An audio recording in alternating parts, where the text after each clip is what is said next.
듣고 끝내도록 하겠습니다. 어, 전체적으로 그 형제님들이 다 이제 형제 자매님들이 읽으셨기 때문에 저는 4장 4절에 있는 그리스도는 하나님의 형상이니라 라는 이 말씀 가지고 좀 나눠보려고 하는데요. 4장 4절에서 보면은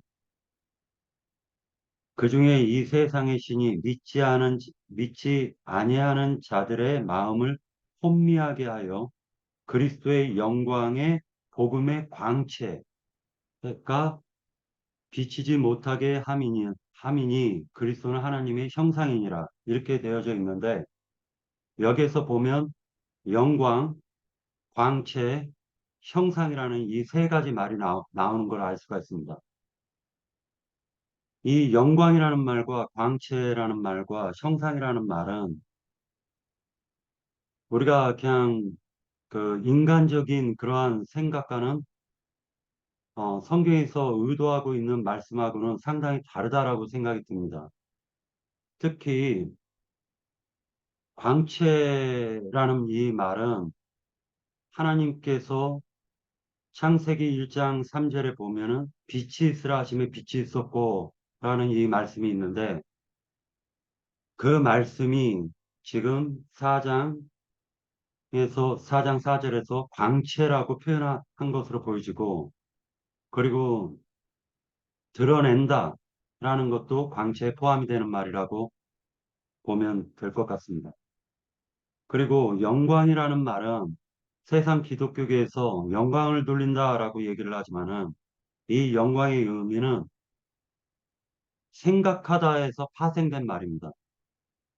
그렇기 때문에 실질적으로 이 영광이라는 그 부분을 갖다가 어, 이 의미가 무엇일까라고 생각을 갖다가 하면서 어, 정리를 갖다 한 것은 뭐라 정리를 했냐면은 영광은 하나님의 생각이 드러나는 것이다. 그리고 사람들에게 표현된 것이다. 이것이 영광이 아닐까 이런 생각을 해봤고요. 하나님의 지혜와 지식이 사람들에게 나타났을 때 그것을 영광이라고 하는 것이 아닐까. 즉, 하나님의 그 깊으신 구속사를 깨닫는 것이 곧 하나님의 영광이 없이는 인간은 깨달을 수가 없다라는 걸 생각할 수가 있습니다. 그리고 이제 형상이라는 이 말은 원래 동전에다가 이렇게 가이사의 초상을 딱 찍어가지고 드러낸 것이 사실은 형상이에요. 또는 그림으로 뭐 어떤 사람의 이미지를 갖다가 그릴 때 그 형상이라고 얘기를 하는데 이 형상이라는 말이 영적인 의미가 무엇일까라고 생각을 해봤더니 아, 말씀이신 하나님께서 하나님의 그 말씀이신 하나님이 사람들에게 표현되거나 지어진 천사들에게 표현되었을 때는 그 표현이 바로 그리스도구나라는 걸 갖다 생각을 하게 되었어요. 이것이 이제 검증이 필요한 말이라고 저는 생각을 합니다. 그러니까 결과적으로 말씀이신 하나님께서 모든 것을 시작점에서 모든 것을 창조할 때 말씀이신 하나님께서는 그리스도로 모든 것을 표현하셨다. 이렇게 생각이 들었습니다. 그렇기 때문에 이 그리스도라는 말이 굉장히 중요한데 원래 원칙적으로는 기름 부음 받은 자라는 의미가 있지만은 실질적으로는 하나님의 모든 지혜와 지식과 그리고 모든 하나님의 그 마음과 뜻을 갖다가 한 형상에게 담았는데 그것이 바로 인자 예수였다라는 것도 알 수가 있습니다. 그러니까 인자 예수님께서는 신약 시대에 오시기 전에 이미 창세 전서부터 그리스도로 활동하셨다라는 걸 알 수가 있습니다. 저는 그렇게 생각을 하는데 이 부분도 교정받을 부분이 있으면은 교정받겠습니다. 그리스도는 하나님의 형상이다. 이 부분을 갖다 조금 더 얘기를 하자면은 하나님의 인격과 그의 성품을 갖다가 그리스도 안에 다 담았다라고 어, 생각할 수가 있지 않을까 이런 생각을 하는데 이것도 한번 검증을 받도록 하겠습니다. 그리고 이제 제가 이제 정리한 것만 좀 읽어 나가겠습니다. 5절에 보면 우리를 전파하는 것이 아니라 오직 그리스도 예수의 주 되신 것과 또 예수를 위하여 우리가 너희 종된 것을 전파함이라 라고 얘기를 했는데 원래 주라는 말은 하나님에게 쓰여지는 말입니다. 사라가 아브라함에게 주님이라고 불렀어요. 그러니까 주라는 말은 남자를 상징하기도 하고 씨를 가진 자를 상징하기도 합니다. 그러나 시의 모든 것의 근원은 하나님이시기 때문에 하나님을 갖다 주로 묘사를 하는데 여기에서는 그리스도 예수가 바로 주다라고 지금 말씀하시는 것으로 읽혀지고 있습니다. 그리스도 예수를 주 되신 것과 또 예수를 위하여 우리가 너희의 종된 것을 전파함이니라 라고 얘기를 하고 계시는데 주님은 몸소 종의 형체를 입고 오셔가지고 세상의 신, 마귀에게 고통받는 인생들과 같은 모양으로 오셔서 모든 아픔과 슬픔을 갖다 채울하시고 하나님의 형상인 인격과 성품을 인자 예수 속에 모든 것을 사람들에게 표현하고 보여주셨다라는 것이죠. 참된 종의 모습을 갖다가 실질적으로 실천하고 십자가에서 죽으신 분은 오직 예수 그리스도시다라는 걸 알 수가 있습니다. 그분이 창세 전서부터 모든 것이 지어지기 전서부터 그리스도로 계셨다라고 생각이 들었습니다. 그 다음에 6절에 보면은 어두운데 빛이 비치라 말씀하셨던 그 하나님께서라고 얘기를 했는데 어두움이라는 것은 무지를 상징하고 있으며 창세기 1장 3절에서 어두운 가운데서 하나님께서 빛이 있으라 하심에 빛이 있었고를 갖다가 요한복음 1장에서는 하나님께서 말씀이신 하나님께서 사람들에게 빛으로 오셨다라고 얘기하고 계십니다. 빛은 어둠을 몰아내는데 어둠은 마귀의 혼돈의 정신에 갇혀 있는 인간의 마음 상태를 어둠이라고 하고 이것은 영적인 무지에 놓여져 있는 짐승 같은 육에 속한 마음을 가리켜서 하나님께서는 어둠이라고 표현한 것으로 보여집니다. 물질적인 세상의 밤과 낮을 얘기하는 것이 아니라 안개에 눈이 가려져 가지고 바로 앞에 구렁텅이가 있어도 알지 못하는 상태를 갖다 어둠이라고 표현하는 것으로 보여집니다.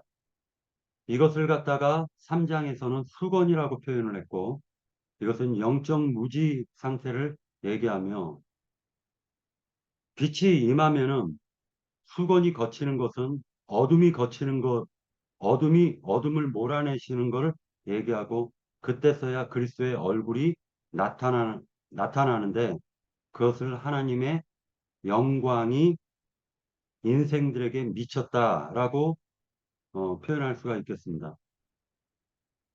그리스도는 곧 하나님이시고 그리고 그 그리스도를 아는 것이 곧 하나님을 영접하는 것과 연관이 되어져 있습니다. 수건이 거치는 것과도 연관이 되어져 있습니다. 그리고 이제 겉사람, 속사람 이 부분은 이제 형제 자매님들이 풀어주시고요. 그리고 이 7절에서 보면은 우리가 이 보배를 질그릇에 가졌으니라고 얘기를 하고 있는데 보배와 질그릇이라는 것은 상반된 물건인데 그 상반된 물건을 갖다가 굉장히 귀한 것은 보배고 그 귀한 것을 질그릇 안에 질그릇에다 담았다라고 지금 표현하고 있으니까 이것은 상충되는 말이면서도 이것이 의미하는 내용이 굉장히 깊다고 보여집니다. 이 보배는 하나님을 나타내고 있고 질그릇은 깨지기 쉽고 깨지기 쉬운 그릇임에도 불구하고 하나님께서는 그 질그릇 속에 하나님을 담으셨다라고 지금 표현하고 있는 것으로 보여집니다. 네, 저는 여기까지 하고 마치도록 하겠습니다. 여기 형제 자매님들이 더 증거해 주시기 바랍니다.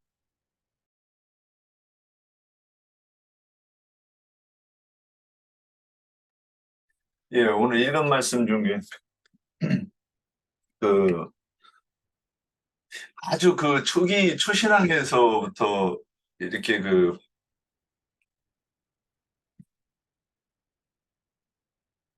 예, 생각했던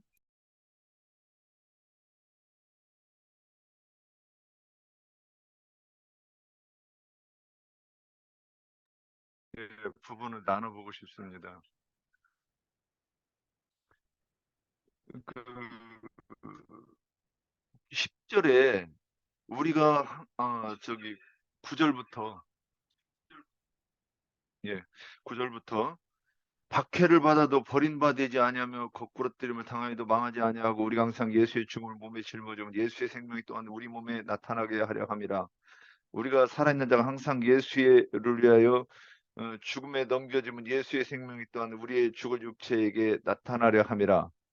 근데 이제 이 말씀이 예, 예전에부터 이 말씀을 읽으면 그 다른 말씀도 생각났는데 뭐냐면 무릇 그리스도 예수 안에서는 정결하게 살고자 하는 자는 핍박을 받으리라.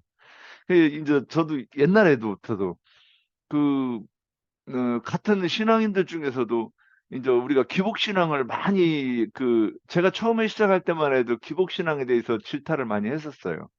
제가 뭐 그때가 81년도인가 뭐 81년도 82년도 그때쯤에도 기복신앙을 그거는 바른 신앙이 아니다고 그랬었어요. 그랬는데 이게 순복음교회가 저기 가면서 막 이런 것들이 많이 있어가지고 제가 성경을 딱 읽어보고서는 이거를 대가면서 이거 봐봐라. 우리는 박해를 당하고 고난을 당하고 이게 맞다. 이런 얘기들을 많이 했었어요.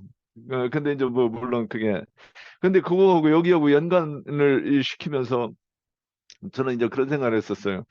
야, 이렇게 우겨쌈을 당하고 그랬을 때 또 이제 히브리서에서는 구차히 이 뭐 그런 그 환난과 이 핍박이 왔을 때 구차히 면하려 하지 않고 더 좋은 것을 바람으로 그냥 감당했다. 이렇게 이제 이런 그 표현들을 보면서 이제 이렇게 보다 어 근데 이런 것을 묵묵히 인내하고 견디는 그 신앙인이 되려고 많이 노력을 했었어요. 예. 근데 이제 최근에는 그런 것을 이제 포기를 했어요. 아, 내가 이런 것을 할 수 있는 사람이 아닌가 보다. 내 능력으로 안 되는가 보다. 그래가지고, 이제 인내하고 뭐 이런 거 좀 그게 언젠가 뭐 주님이 할 수 있도록 해주시면 뭐 그때나 해볼까. 내가 막 하겠다고 더 이상 몸부림치지 말아야 되겠다. 이제 이런 생각을 하고, 제가 이제 좀 자유롭게 어떤 신앙생활을 하는 그런 그러니까 제 신앙의 어떤 분위기가 어, 그런 것들이 있었다 이거죠. 근데 이제 최근에 어, 근데 그 교회를 어딜 가도 다 어떤 부딪히고 걸부치는 사람들이 꼭 하나씩 있더라고요. 근데 이제 세상에서는 아예 안 보면 그만이고 뭐 그냥 바로 끊어버렸는데 교회 같은 경우에는 그걸 이제 주님의 몸된 교회라고 생각을 해서 어, 함부로 못 그래도 이제 세상에서 하는 것 마냥 보다는 함부로 못하고 뭐 그렇게 이제 왔었던 그런 기억들이 있어요. 근데 이제 오늘 이 말씀을 딱 보면서 야 사실 여기하고 딱 정확하게 그 얘기는 아닌데 그럼에도 이거 생각하면서 우리가 그런 그 환란을 당했을 때, 그러니까 환란을 당했을 때 내가 그 목숨을 바쳐 순교할 수 있는 사람이라고 하면 교회에서 형제들하고 좀 부딪혔을 때 내가 요마냥 옆구리일까? 이런 생각들을 예전부터 해왔었어요, 많이. 어, 내가 이렇게 팔딱팔딱거리고 막 이래가면서 이러다가 정말로 순교당하는 순간에 내가 그냥 순순히 죽을 수 있을까? 이거는 아니겠다. 이제 이런 생각을 많이 하면서 봤는데 오늘 이 말씀이 이렇게 또 그 생각이 나가지고 이제 좀 한번 넋두리식으로 얘기해 봤습니다. 음, 근데 이게 우리가 박해받는 그런 부분이 이렇게 되면 그 우겨쌈을 당하는 것도 그 박해받는 것에 대해서 말씀하고 있는 것 같긴 해요. 그런데 그래서 이 형제들이 뭐 의견이 일치가 안 될 때, 또는 실제로 또 어떤 형제가 엉뚱한 소리를 뭐 주장하고 고집 부릴 때, 우리- 우리가 이게 그 교회가 주님의 몸된 교회로서 정말 바로 가려고 하면 어떻게 해야 되는가? 그래서 이제 끊기는 분들 집에 와서 보니까 장로 형제님이 가만히 이렇게 하시는 거 보니까 한 번도 보지 못했던 모습을 통해서 저렇게 하면 되겠구나 하는 부분들은 있었어요. 그래서 여직 수도 없이 많은 교회를 다녔는데 한 번도 목회자로서 또는 신앙의 선배로서 보여주지 않았던 모습을 제가 여기 와서 보긴 했습니다. 저렇게 해야 되겠다 그 하는데 그게 이 전갈 보고 쓰지만 하려고 하면 그 전갈이 안 쓰면 전갈이 아니죠. 그래서 본색이 조금만 건드리면 호 살짝만 불기만 해도 그냥 본색이 드러나서 참 좀 당황스럽기 올 때가 많지요. 예. 근데 하여튼 결론은 그거예요. 그런 것도 못 참으면서 순교는 어떻게 할까? 이게 요점이었습니다. 구절을 갖다 좀 보면은요, 박해를 받아도 버림받지 아니하면 거, 거꾸로 트림을 당하여도 망하지 아니하고 라고 얘기를 하고 있는데 18절에도 8절에서도 뭐 사방에서 우겨싸움을 당하여도 쌓이지 아니하고 답답한 일을 당하여도 낙심하지 아니하며 라고 얘기하고 있습니다. 바울이 복음을 전하면서 그 배고픔과 핍박과 고난과 박해와 매질과 그 다음에 죽을 뻔한 고비를 갖다 많이 넘겼습니다. 바울 자신이 누구보다도 이 말에 대해서 갖고 있는 체험한 것을 갖다 얘기하고 있는 것으로 보여집니다. 실제로 영지주의자들이 굉장히 싫어하는 말이에요. 이 고린도후서 4장 말씀을 영지주의자들이 되게 싫어하는 말입니다. 구원파, 특히 구원파에서도 되게 싫어하는 말인데, 또 읽어도 그냥 넘어가 버리는 말입니다. 본문 8절과 9절에서 보면은 바울이 혹독하게 핍박을 받는 그리스도인과 그리스도인이라는 걸 알 수가 있습니다. 육을 무시하고 영적인 것만 의미를 부여하는 주의자들에게 육신이 당하는 고통을 사실적으로 표현하므로 연약한 질그릇에 담긴 보배이신 하나님께 힘과 위로를 받음으로 더욱 강해지는 믿음이 더욱 두터워지는 어, 하나님의 그 강함을 갖다가 체험하면서 바울은 힘의 원천이 자신이 아니라 오직 하나님에게로 말미암는 것이구나라는 걸 직접적으로 체험한 글을 갖다 쓴 것으로 보여집니다. 그래서 육을 무시하는 어떠한 신앙은 실질적으로 한 면만 취한다는 것을 우리가 깨달을 수가 있는 것입니다. 그래서 그 부분을 갖다가 전체 흐름상 내용이 저는 그렇게 보여졌습니다. 예. 더 형제 자매님들 더 증거할 내용이 있으면 증거해 주십시오.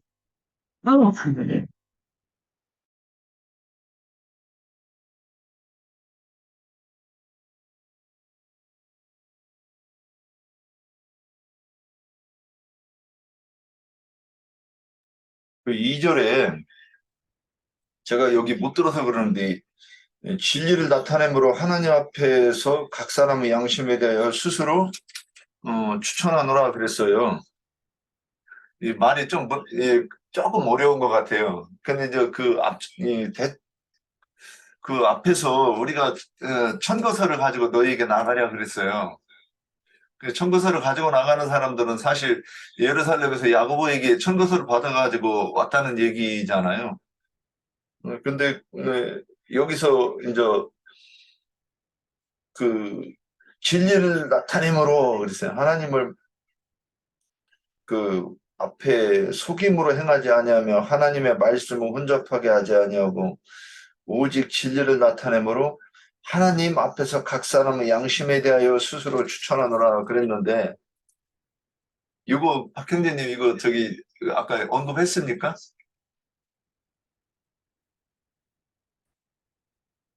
안 했어요? 언급 그래서 안 했습니다. 네, 예, 예. 각 사람의 양심에 대하여 스스로 추천하노라 그러면 이게 뭔 소린가? 누가 이 부분 언급해 주실 수 있을까요? 지금 그 사도 바울이 하나님께서 사도 바울의 양심을 들여다보시고, 그리고 그 증거가 바로 고린도 성도들이에요. 그러니까 고린도 성도들의 그 영 안에 새겨진, 즉, 영 안에 생명이 있고 마음에 새겨진 그 하나님의 새 언약을 사도 바울은 여기에서 증거한 것으로 보여집니다. 네.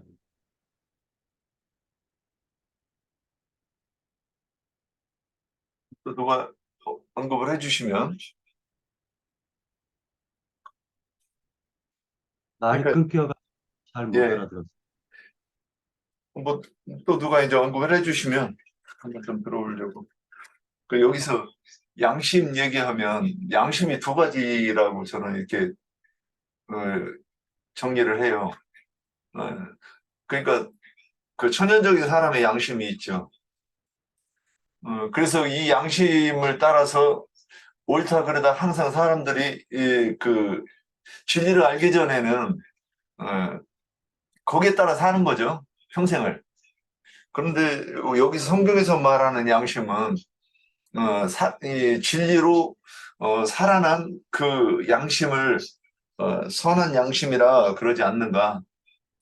근데 살아난 진리로 살아난 양심이라고 하면 그 진리가 그 속에 있어서 빛비침이 있고 진리가 그 속에 있는 사람인데 그러면 사도 바울이 복음을 전했을 때 그것이 진리인가 아닌가 그들이 분별하지 못했을 리가 없다는 거죠.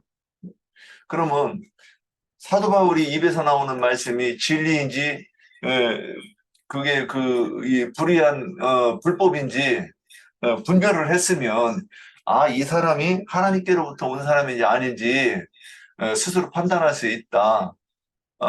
그걸 가지고 어, 각 사람의 양심에 대하여 내가 스스로 추천했다 이런 표현을 쓰지 않았나 이렇게 생각이 되어집니다. 조금만 더 첨가하자면은 성령은 진리니라라는 말씀이 있고 진리의 확실한 말씀을 갖다가 깨달으면 거짓을 말할 수가 없다라고 얘기를 하고 있습니다. 진리는 거짓을 말할 수가 없다라고 얘기하고 성경에서는 진리와 함께 기뻐한다라는 표현도 있습니다. 그리고 시편에서 보면은 주의 율법은 진리로소이다라는 말씀도 있습니다. 그리고 또 데살로니가인가 어디서 보면은 항상 배우나 끝내 진리의 지식에 이르지 못한다라는 말씀도 있습니다. 그리고 진리를 대적하는 그 모세를 원래 대적을 했는데, 성경의 기록은 얀네와 얀브레는 진리를 대적했다라고 표현하고 있습니다. 실상은 모세를 대적한 거예요. 또, 어, 하나님은 영이시니 영 안에서 진리로 예배하라라는 말씀도 있습니다. 여러 가지 진리라는 표현은 굉장히 참을 얘기하는 것이기 때문에 하나님의 모든 속성을 얘기하는 것이기 때문에 단순하게 진리다라고 얘기하면은 진리는 이것이다라고 얘기하면은 그건 성경과 안 맞다라고 봅니다. 예.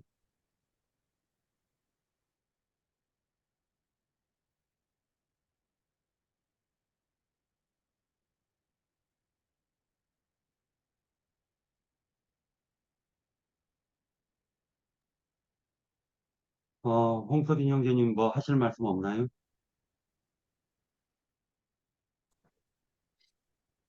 네, 뭐 잠깐 이렇게 보기는 했는데, 에, 정리된 내용으로 이게 증거가 가능할까 싶어서 좀 우려스럽기는 한데, 우선 여기 전체적인 내용으로 보면, 바울 사도가 맡아 있는 그 직분은 이제, 음, 자기 안에, 바울 자신 안에 성령님의 어떤 내주하심과, 또 그분에 의해서 속사람이 이렇게 형상이 변모되어진 그 어떤 속사람, 뭐 이런 것들이 이 바울 사도 안에 있는 그 보배로운 것일 거라고 생각이 되어져요. 그래서 여기에서 이제 질그릇이라고 하는 것이 뭐 단순하게 우리가 흙으로 빚어진 어떤 사람의 어떤 육체를 말한다기보다는 음, 어떤 자신의 어떤 바울 스스로 어떤 자신이 여기 보면 겉사람과 속사람을 말하잖아요. 그러면은 자신 안에 어떤 속사람이 하나님과 어떤 연합되어 있는 그 어떤 실체가 이제 보배라면 겉사람이 여기 이제 질그릇에 해당될 것인데 이것이 이제 사실은 자신 안에 그 속사람으로 형성되어 있는 이것이 보배이니까 자기가 이전에 어떤 알고 있었던 모든 것들을 이렇게 질그릇으로 또 여기에는 자신의 어떤 몸도 이제 포함되어서 그래서 이제 로마서에 보면인가 어디에 보면 몸을 의의 병기로 드릴 것이냐 불의의 병기로 이렇게 쓰임이 되게 할 것인가 이런 걸로 이렇게 보면 자 여기에 질그릇이라는 것은 어, 지금 바울 사도가 사도의 어떤 직분을 수행하면서 자기가 처한 어떤 환경이라는 거, 이런 것이 질그릇과 같은 어떤 처지에 놓여서 그렇게 행하는 어떤 모습들, 그리고 이제 그런 것들, 어떤 한 면에서 보면 자신의 어떤 처지를 한편으로는 한탄스러운 것도 있지만, 그렇지만, 어, 그 여기 내용에 보면 속에 들어있는 그 보배를 드러내는 것이 질그릇의 어떤 목적이다라고 이렇게 말씀을 하고 있어요. 그래서 이제 자신이 이제 그렇게 이런 처지에 놓여져 있는 이런 것들까지도 자신 안에 있는 그 보배를 드러내기 위해서는 충분히 감수할 만한 그런 가치를 가진 내용물을 가지고 있기 때문에 이런 어떤 자신이 질그릇으로 이렇게 천대이 받거나 하더라도 그것을 감내할 수 있는 것이다라고 하는 것이 이제 전체적인 내용인 것 같아요. 그래서 이제 거기 더 핵심으로 가면 이제 10절에서 11절에 보면 그래서 자신의 어떤 몸을 예수의 죽음을 이렇게 짊어지는 거 그래서 자신 속에 있는 예수의 생명이 이제 보배인데 여기서 말할 때는 예수의 생명이 자신을 통해서 나타나게 하는 것, 이것을 위해서 자기 몸을 이렇게 죽음에 내놓는 어떤 이런 실상들을 지금 충분히 감내하고 있다라고 이렇게 생각이 되어지고, 그래서 이제 저는 이제 우리의 어떤 뒤에 이어지는 속사람과 겉사람으로 보면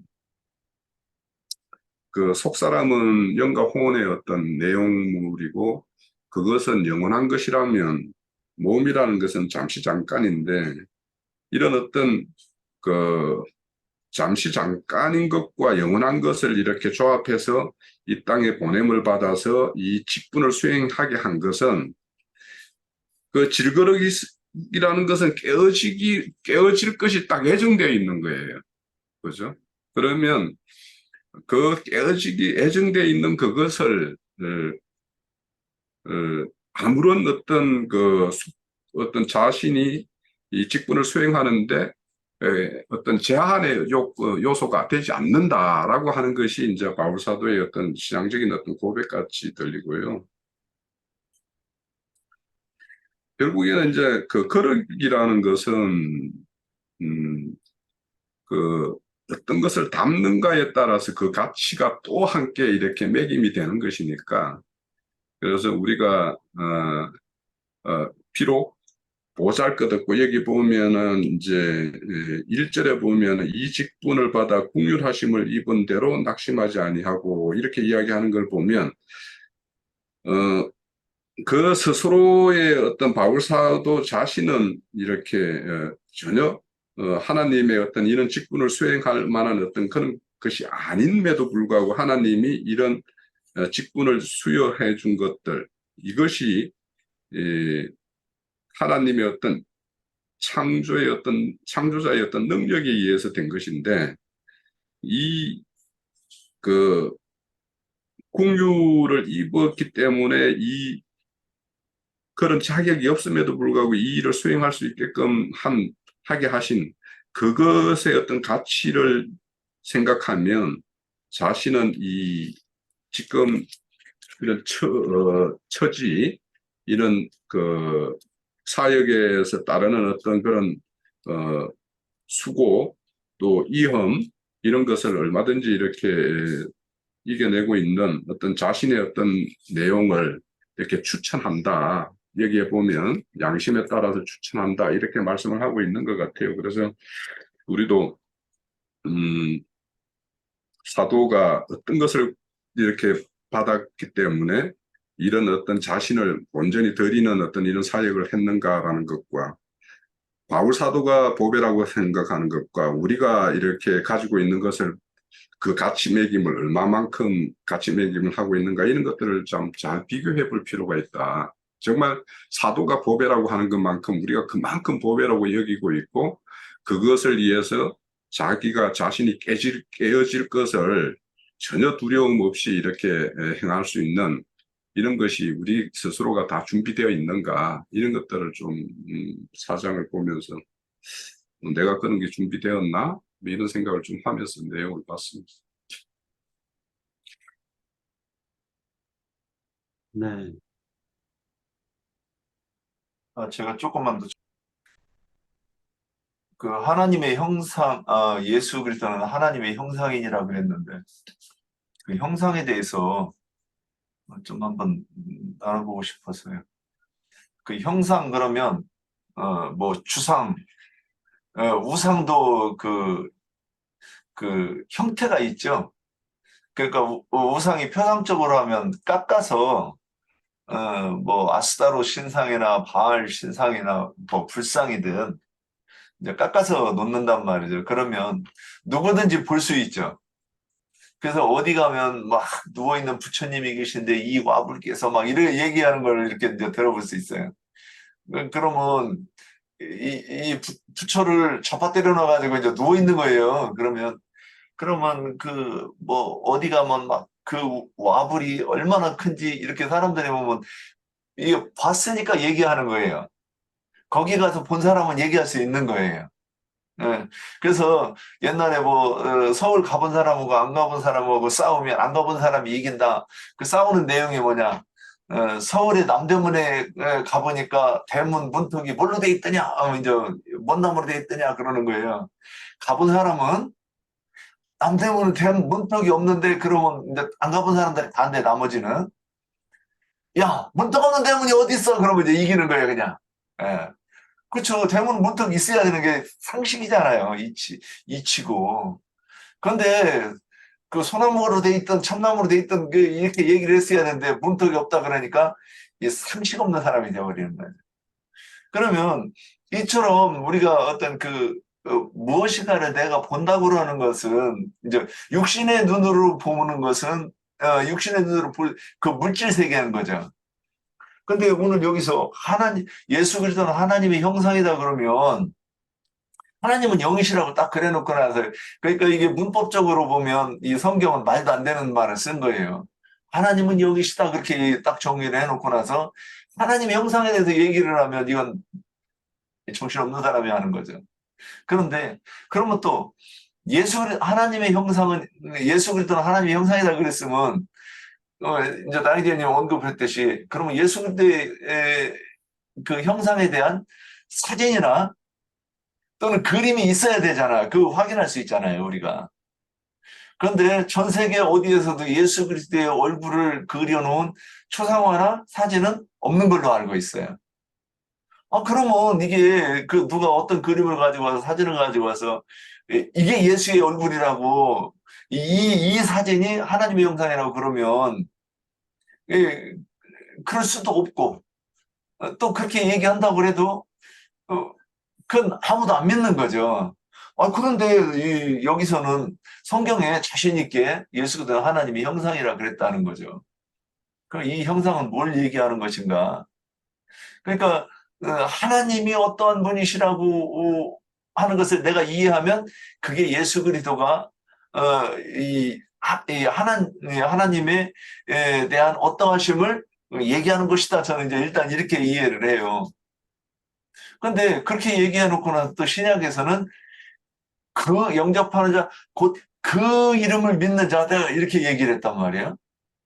그러니까 믿는 것도 이름이 믿음의 대상이 되는 것인가? 이제 이 문법적으로 생각하면 그것도 이상한 거예요.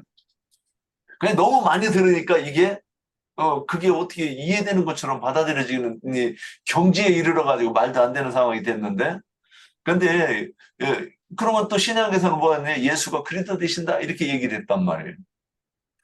그러면 또 예수 그리스도께서는 그 영으로 오시는데 또 말씀하시기를 내가 너에게 이른 말이 영이요 이렇게 얘기를 한단 말이에요. 그러면 그리고 성령께서는 우리 속에서 또 말씀하시고 그래가지고 또 우리한테 또 말하게 하신단 말이에요. 그러면 예수의 음성을 성령의 음성을 듣는 것이 하나님의 형상을 말하는 것 아니겠는가? 이게 지난번에 심리교회 갔더니 그 원숭이 똥꼬 빨간데 나중에는 기차로 가고 기차는 뭐 이렇게 그게 뭐라 그런 논법이라고 얘기하는데 성경을 그렇게 이해를 해야 이게 바로 이해하지 않는가?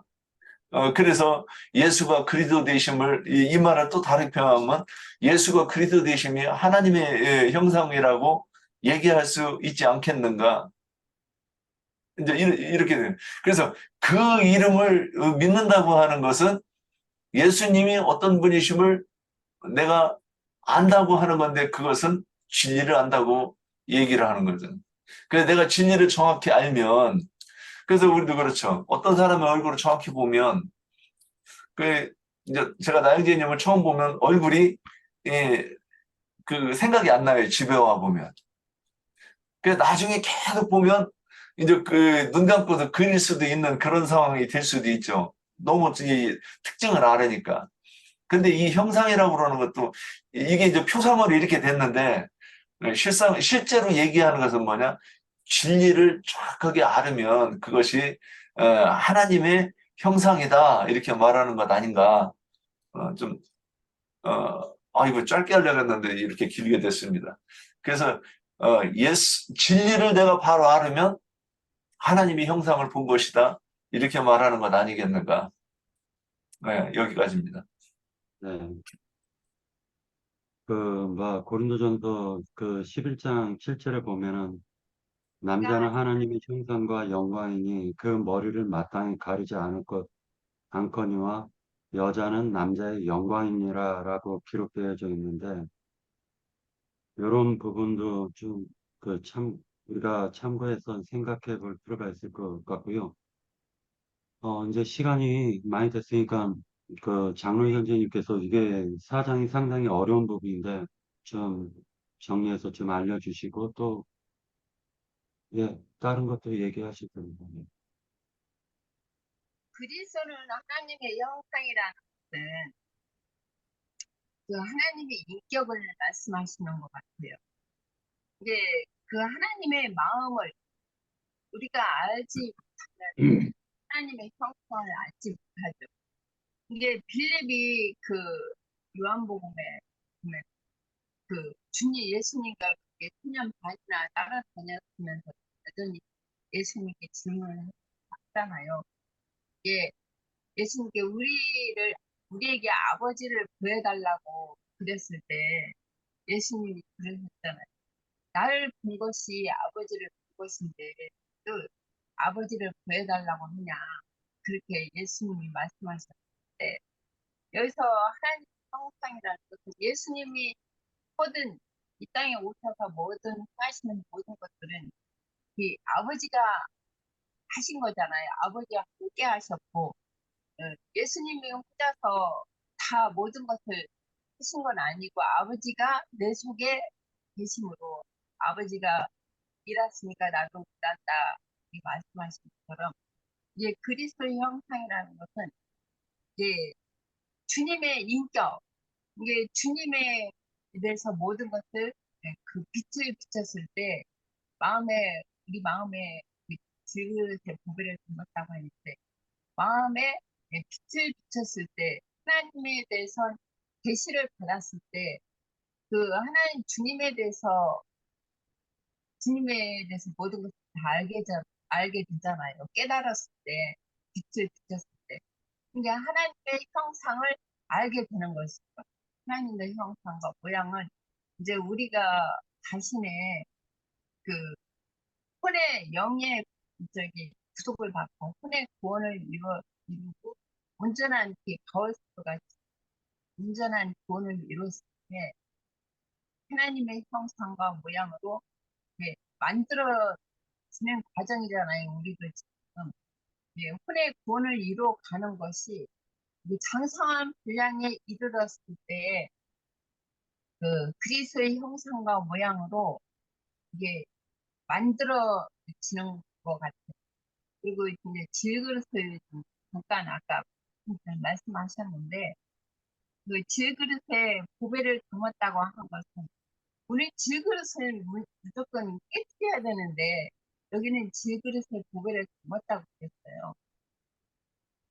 저기 5장 1절에 나왔네요. 그 말씀이. 만일 땅에 있는 우리의 장막이 무너지면 하나님께서 지으신 곧 흙으로 지은 것이 아니요 하늘에 있는 영원한 집이 우리에게 있는 줄 아느니라. 예, 참으로 우리가 여기 있어 보면 하늘로부터 오는 우리 처소로 다니기를 간절히 사모하노라. 이렇게 입으면 우리가 벗은 자들로 발견되지 않으려 합니다. 그리고 이제 저기 한번 볼게요.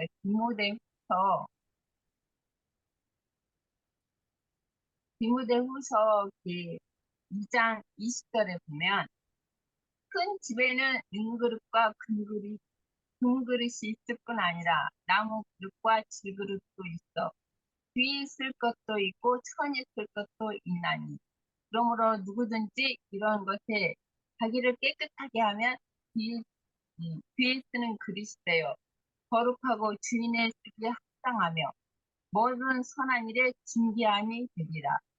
너는 여기 이제 말씀하셨고 이게 큰 집에는 금그릇과 은그릇과 나무그릇과 질그릇이 있는데 여기 귀에 쓰는 그릇이 되면은 이제 하나님의 합당한 여기 보면은 금과 은그릇 하나님의 혼의 구원을 이룬 사람 말한 거고 나무와 질그릇은 이제 선이 쓰는 그릇 여기 말씀하셨고 베드로후서 보면은요 베드로후서 보면은 여기 아내들아 이와 같이 남편에게 아니요 내가 아내들아 내가 이와 같이 남편에게 순종하라. 이는 혹 말씀을 순종하지 않는 자라도 말씀으로 말미암아 앉지 않고 그 안에 행위로 말미암아 구원을 받게 하려 함이니 너희는 두려워하며 정결한 행위를 범이라. 너희는 단장의 머리를 꾸미고 금을 차고 아름다운 옷을 입고 외모로 하지 말고 그 마음에 숨은 사람으로 온유하고 단장한 심령으로 썩지 아니할 것으로 하라. 이는 하나님 앞에서 큰 것이다. 예 전에 하나님께 소망을 두었던 거룩한 부녀들도 이와 같이 자기 남편에게 순종함으로 이를 단장하였느니라. 사라가 아브라함을 주라 칭한 같이 너희는 선을 행하고 아무 두려운 일에도 놀라지 말니 예 딸이 되었습니다. 예 7절에서 말씀이 남편들아 이와 같이 지식을 따라 너희의 아내와 동거하고 그는 더 언약한 그리스도 또 생명의 은혜를 함께 이어받은 자로 알아. 이 여기라. 너희는 기도가 막히지 않게 하려 함이라. 여기 7절에 보면은 남편들아 이와 같이 지식을 따라 너희의 아내와 동거하고 그를 더 연약한 그리스도 또 생명의 은혜를 함께 이어받은 자로 알아. 이 여기라. 여기서는 1절에서는 이제 그 아내들을 보고 그릇이라고 했잖아요. 이게 연약한 그릇이라고 여기에서는 이렇게 말씀하신 거예요. 네, 시간이 이제 다 됐으니까 형제님께서 하실 말씀이 있으시면은 하고 마치도록 하겠습니다.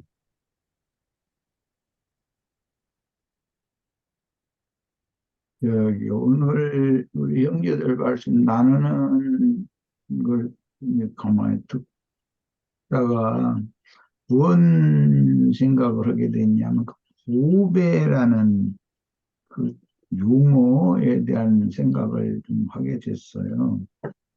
그 보배라고 하는 우리말의 순수한 우리말 발음은 보배인데 이게 이제 한자로 표기를 하면 보배 보자에다가 조개패자를 쓰거든요. 그러니까 그 이제 일반적인 뭐 아무 무늬가 없는 조개가 아니라 조개를 보면은 어떤 조개는 아주 오색이 영롱해서 사람이 그걸 어떻게 흉내낼 수 없는 여러 가지의 조화를 이룬 색깔로 아름답게 이렇게 돼 있는 그런 조개를 말하는 거예요. 이제 그런 조개에서 재료를 얻어가지고 옛날 그 장인들은 농이나 뭐 그 문갑이나 이런 거 이렇게 그 장식을 하는 데 쓰고 그랬었죠. 예.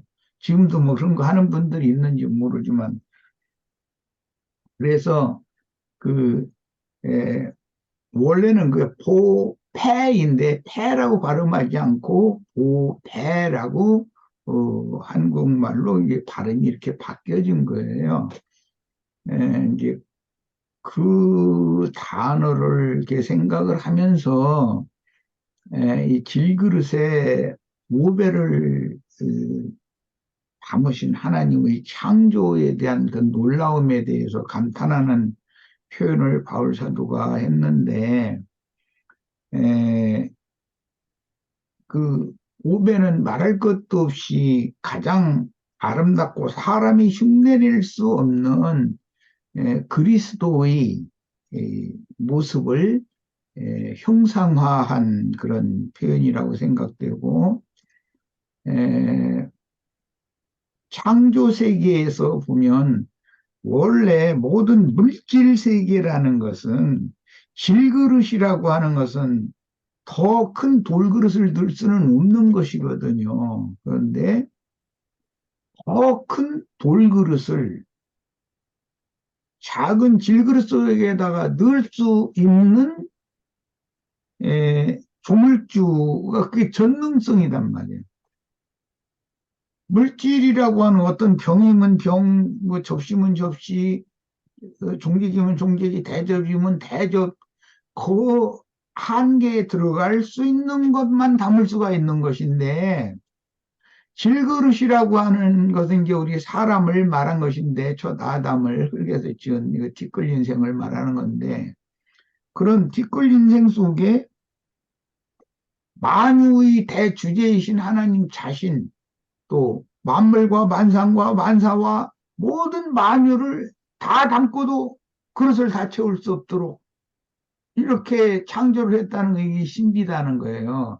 그래서 전능자의 절대성이라고 하는 것을 누구도 이걸 함부로 근접하거나 또는 흉내낼 수가 없는 것이죠. 이 사물 세계의 그 한계에 있는 사람들은 전능자의 그 전능성, 창조물, 창조 세계에서 보여주는 전능성을 흉내낼 수가 없어요. 그럼 그것은 하나님에 대한 도전이고 그건 반역이 되는 것이거든요. 그렇게 할 수도 없는 것이고, 그런데 그렇게 할 수 있는 것처럼 하면 그게 빛이신 하나님, 생명이신 하나님을 모방하는 거짓 빛이다는 거예요. 그렇지. 거짓 빛이다는 거예요. 그것이 흑암이라는 거예요. 예. 어둠이라는 것은 죽음을 말하는데, 그건 거짓이거든요. 거짓이 곧 어둠이고. 그런데 그 어둠이라고 하는 것은 그냥 깜깜한 그 흑암, 그것만 생각하면 안 돼요. 가짜 빛으로 사람들에게 나타난다는 것이에요. 가짜 빛으로 나타나는 거예요. 그게 마귀의 술법이거든요. 그게 거짓이에요. 거기에 속으면 다 멸망한다는 거예요. 자, 이제 그러니까 당연히 참빛을 찾아야 되겠죠. 그리스도는 하나님의 형상이다. 이런 표현 때문에 오늘 많은 주제가 돼서 많은 말들이 오고 갔는데, 뭐, 창세기 시작에 보면 무슨 첼렘이라든지 데무트라든지 이런 용어 가지고 막 히브리어 단어 사전 가지고서 많이 아는 사람들이 굉장히 많아요. 그런데 실제는 그 형상이라는 말을 신약에 와서 그분의 형용을 뵙건을 이렇게 돼서, 근데 용이라는 말은 얼굴이라는 뜻이에요. 얼굴 용자예요. 예. 그러니까 형태 형자에다가 얼굴 용자를 쓴 게 형용인데 형상이라고 됐어요. 그건 상자는 이제 코끼상자고 뭐 한자 내가 많이 하는 것도 아닌데도 이렇게 그게 보편적으로 사용하는 용어들이기 때문에 그걸 잘 생각을 해봐야 돼요. 어떤 것의 상 하면은 표상할 때, 그 예표로 보여주는 어떤 이미지, 그런 뜻이 될 거고, 그 다음에, 우리가 이제 누구의 어떤 설명을 잘 들으면 그때 지나간 일인데 그때 상황, 정황 이런 것들 설명을 잘하면, 그 그림이 그려지네? 이렇게 표현해요. 그거 왜 그러느냐? 그 사람의 말을 통해서 어떤 사항이 그 사람에게 각인되기 때문이거든요. 예, 그런 표현들이고, 왜 용이라고 그러는가? 이것은 하나님의 얼굴이라는 것이 곧 하나님의 형상의 나타남이기 때문에 그렇게 표현하는 거예요. 이 굉장히 쉽지 않은 용어들이나 예수 그리스도의 얼굴에 있는 하나님의 영광을 아는 빛이 우리 마음에 비춰졌다. 근데 이렇게 표현을 할 때 그게 하나님의 형상이 예수의 얼굴을 통해서 그 예수님의 형용을 통해서 제자들에게 수용된 상태단 말이에요. 그렇게 말하는 거예요. 이제 우리가 이제 교회 생활을 같이 하다 보면은 어떤 형제 하면은 어떤 형상이 딱 그 이미지가 내 속에 투영이 돼 있잖아요. 윤형제 같으면은 윤형제를 보는 모든 지체들의 그 상이 투영이 돼 있어요. 예, 그런 것을 생각하면은 형상이라는 말이 어떤 표현인가를 알 수가 있는 것이고, 그 다음에 이제 모양이라고 하는 것은 뭐 하나님의 모양, 그러면 예수님이 부활하시던 날 아침에 뭐 아무라도 그렇게 희게 빨래할 수 없을 정도로 흰 빛의 옷을 입은 모습으로 제자들에게 나타내셨을 때 하나님의 모양으로 나타난 것이거든요. 하나님은 그런 모양이거든요.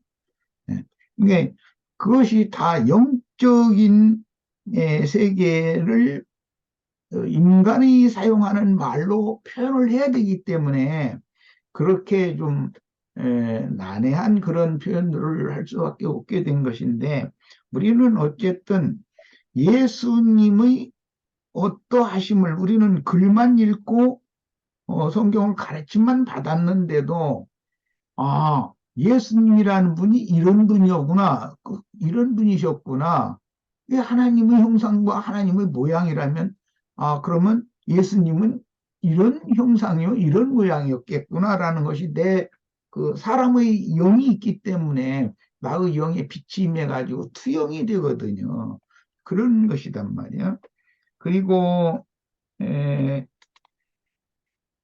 꼭 오늘 여기 말씀을 꼭 나누고 싶었던 건 이제 한 가지는, 바울 사도가 고린도 교회 성도들의 양심에 자신을 천거하는 얘기를 했어요. 천거서를 내가 가져갈 필요가 없다. 너의 양심에 나를 천거한다. 이렇게 표현을 했어요. 그 말은 고린도 교회에 가서 바울 사도가 단순히 말만 전한 것이 아니라, 말로만 전한 것이 아니라, 바울은 자신이 전한 복음을 삶으로 살았단 말이야. 그러니까 그 바울 자신이 전한 말씀의 증거와 그 말씀에 따라서 사는 삶으로 그리스도인으로서의 본을 보인 것이단 말이야. 그것을 표현을 할 때 나를 너 양심에 청구한다 이렇게 말을 한 거예요.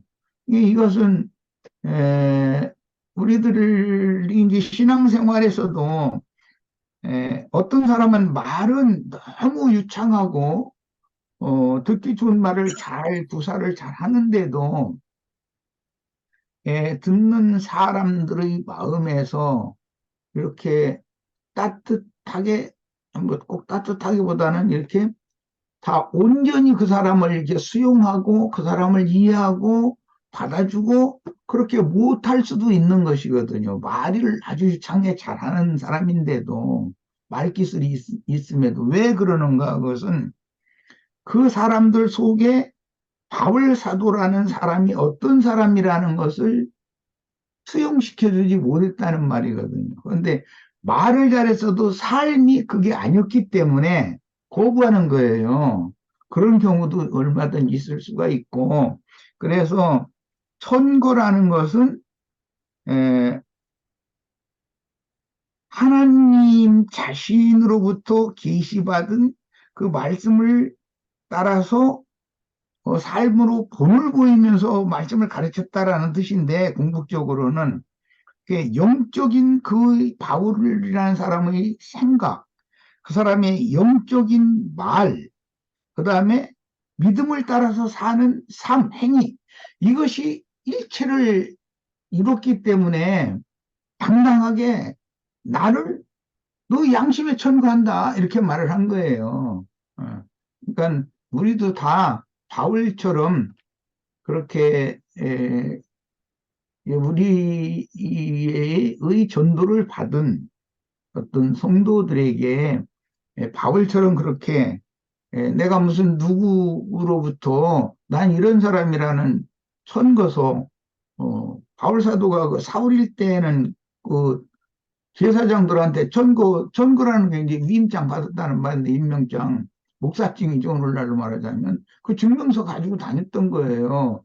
그런데 그거 다 배설물로 다 던져버리고, 이제는 그 바울이라는 사람이 영적 계시, 그러다 보니까 바울의 그 영감이나 영의 말이나 그다음에 그 영을 따라서 사는 그 삶으로 믿음의 본을 보인 이것이 고린도 교회의 성도들에게는 천거서가 된다는 거예요. 그 문자적인 어디서 뭐 무슨 천거서 받은 증명서 그런 거 다 필요 없다고 말을 하는 거예요, 지금. 뭐 이 정도 하겠습니다. 우리가 다 이렇게 바울 형제님처럼 우리 자신도 우리 형제 자매님들을 만난 이제 앞으로 많은 지체들 붙여줄 거라고 난 믿으니까 그분들이 형제님을 볼 때, 형제님의 가르침이나 형제님의 삶을 볼 때 내가 예수님을 만난 것과 내가 같은 일체감을 느낀다고 이렇게 간증을 들을 수 있는 그런 훌륭한 목회자들이 되시길 바랍니다. 예, 마칩니다.